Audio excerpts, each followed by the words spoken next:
Certo? Então, agora, se porventura um indivíduo daquela comunidade se mudar para outra comunidade, ele vai se adaptar.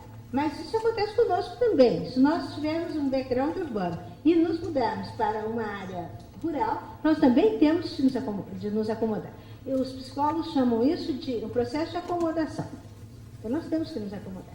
O exemplo da Miliane, se você acha aqui, é muito interessante porque ela mostra como é que eles trabalham com a produção do milho e da... Aqui. Como é que eles codificam o milho e o feijão também, né? Então, um carro de milho equivale a 40 balaios.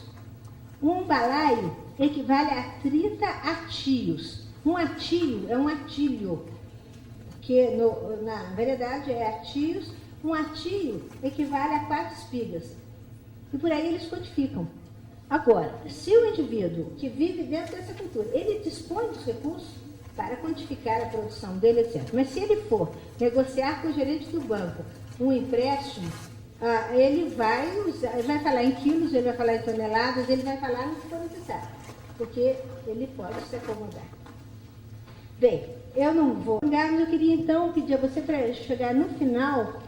Quem é que... está comigo mesmo, né? Como é que eu faço? Aperto isso aqui?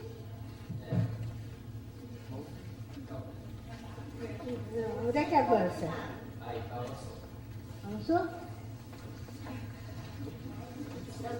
Eu quero no finzinho. Isso aí eu já falei.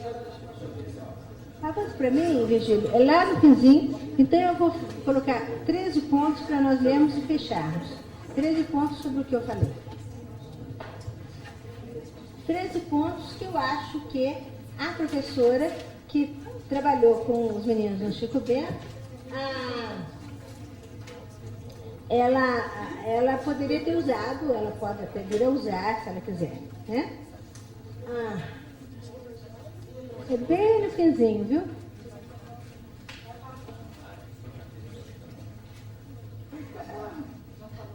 Quando começa assim, 1, 2, uma bolinha. É no finzinho da minha apresentação. Aqui vocês têm o site.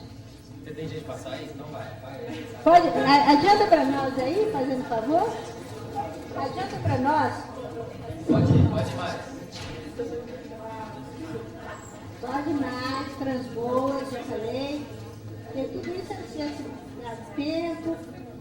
Mas nunca a gente sempre quer falar mais do que pode.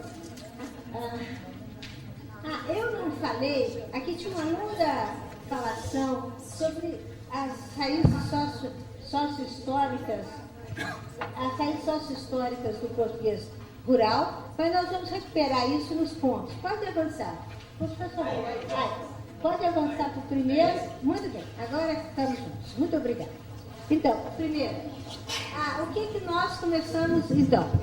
O que nós podemos usar como reflexão para tratar dessas diferenças em sala de aula ou em qualquer outra circunstância? Há muitas diferenças entre os modos de falar nas cidades, os modos de falar de pessoas como Chico Bento, que nasceram e vivem no campo. Não é igual, não é equivalente, não é igual. Há muitas diferenças. Por que há diferenças? Muitas das diferenças entre os modos de falar na cidade e no campo se relacionam ao vocabulário empregado em cada uma dessas áreas. No campo, por exemplo, os falantes dispõem de vocabulário mais específico relacionado às plantas medicinais, às árvores, à criação de animais, à alimentação, etc. Criação de filhos. Nas cidades, os falantes dispõem de vocabulários específicos relacionados às atividades urbanas, em especial às atividades tecnológicas e científicas, como a informática, as artes plásticas, a medicina, a ecologia, a engenharia, os esportes e tantos outros. As pessoas que vivem em áreas rurais têm mais oportunidade de envolver-se em práticas sociais de oralidade. Os residentes em áreas urbanas, por sua vez, têm mais oportunidade de participar de práticas sociais mediadas pela escrita, que nós estamos chamando, em geral, agora, hoje em dia, se chamam de práticas sociais letradas. A participação efetiva em práticas sociais letradas está diretamente relacionada ao grau de alfabetismo funcional do indivíduo, que vocês obtêm esses dados, por exemplo, consultando o Instituto Paulo Montenegro, www.ipm.org.br, e onde vocês vão encontrar o INAF. O INAF é Índice Nacional de Alfabetismo, e lá mostra os diferentes níveis de alfabetismo funcional. Os últimos dados que o INAF divulgou mostram para a nossa grande preocupação que só 26% dos brasileiros são plenamente alfabetizados, funcionalmente alfabetizados.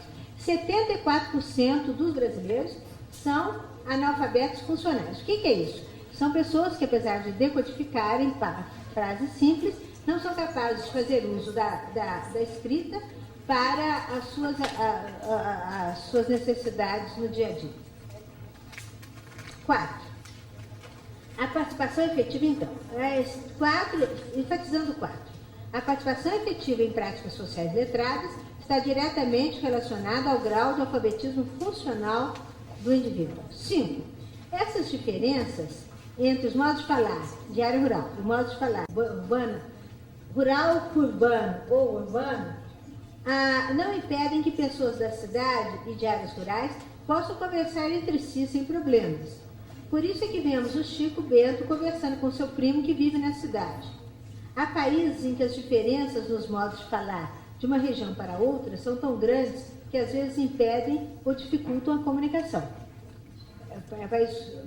Principalmente Índia, países europeus como a Alemanha, Itália. Nesses países europeus há uma língua, uma variedade suprarregional que serve para essa comunicação. Que também a variedade é baseada na língua escrita. 6. Não podemos nos esquecer, porém, de que as diferenças nos modos de falar entre as comunidades do campo e as da cidade podem criar problemas de compreensão para os habitantes de áreas rurais, que muitas vezes não conseguem compreender bem um jornal televisivo, uma entrevista na televisão ou no rádio, por exemplo. Essas pessoas, então, quando nós dizemos que não há diferença, nós todos nos entendemos muito bem, nós também estamos fazendo uma simplificação que funciona em detrimento das pessoas que não têm contato com a cultura de letramento. Porque ao serem colocados em contato com a cultura de letramento, numa entrevista de um médico, por exemplo, na televisão, eles podem não estar entendendo o que aquele cidadão está falando. 7. É frequente ouvirmos pessoas na cidade criticando os modos de falar e os modos de viver nas populações rurais. Essa é uma postura que se implantou no Brasil desde o começo de sua história, à medida que as cidades passaram a ter mais prestígio que as áreas rurais. No começo não era assim, era tudo área rural. À medida que as cidades foram se implantando, isso é coisa que começa no Rio de Janeiro, com a vinda da corte, no início do século XIX. São Paulo só vai adquirir status de cidade mais ou menos 30 anos depois disso, meados do século XIX. Certo? Esse não houve tempo para eu discorrer sobre isso. Eu remeto vocês para o texto que vai estar no site. Tá? Então, à medida que houve um distanciamento entre cultura urbana, porque nós não tínhamos cultura rural no Brasil, nós fomos importando modos de viver europeus.